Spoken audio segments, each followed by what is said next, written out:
Hello, everyone, and welcome to the second episode of the Beat for the Fall 2016 semester.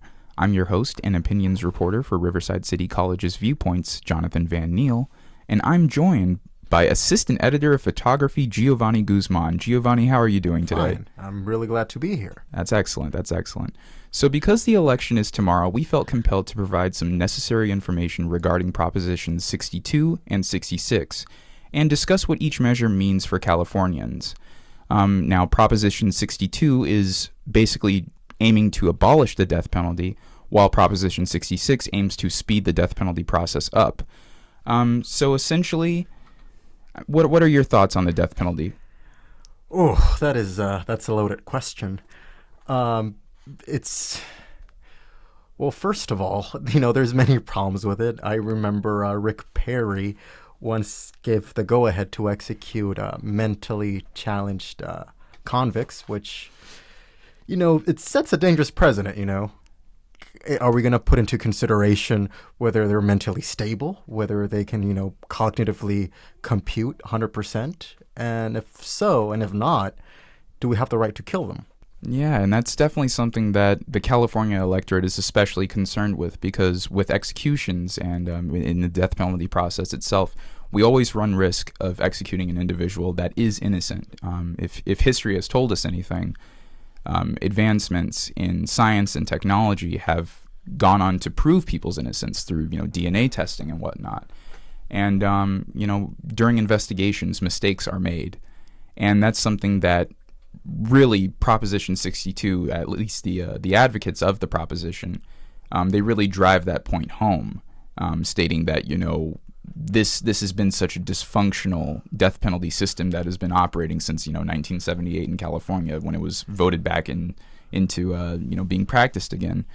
It's just been incredibly dysfunctional because we still run that risk of not exacting justice. All right, so sorry to cut you off. So there's two different propositions, 62 and 66. 62 abolishes, and 62, yes, 62 abolishes the death penalty entirely and basically replaces the death penalty as the maximum sentence with a maximum sentence of life without possibility of parole. And 66 speeds it up, correct? 66, yes, it would speed it up. So basically, just to give our listeners a better understanding of Proposition 66, by speeding up the process, it means that after the verdict is reached by a judge, because there's two different sorts of hearings. There's the sentencing hearing, or basically the are you innocent or are you guilty hearing, and then there's the sentencing itself.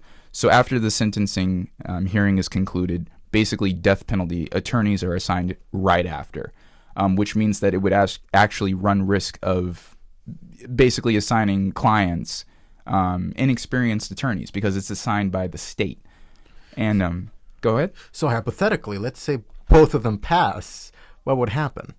That is something that I have not actually even done research into. If we abolish the death penalty yet speed up an appeals process, that would make no sense. So perhaps if one passes, the other cannot possibly pass. I'm not 100% sure on that. Only thing I'm well versed in is just the actual measures themselves, but I'm fairly certain that proponents of both measures are probably racking their brain around that very question right now, considering how close we are to the election deadline.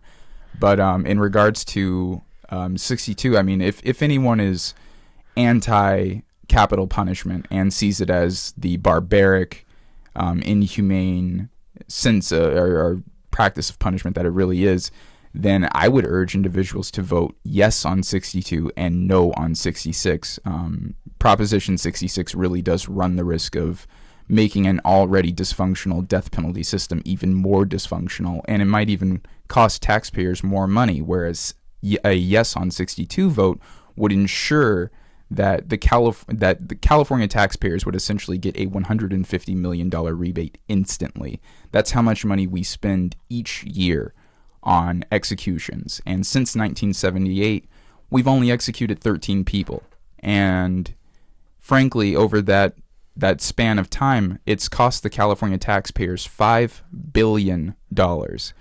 That's money that could be used for much more useful programs, or perhaps even going into our schools, and we both agree that our schools are in desperate need of funding.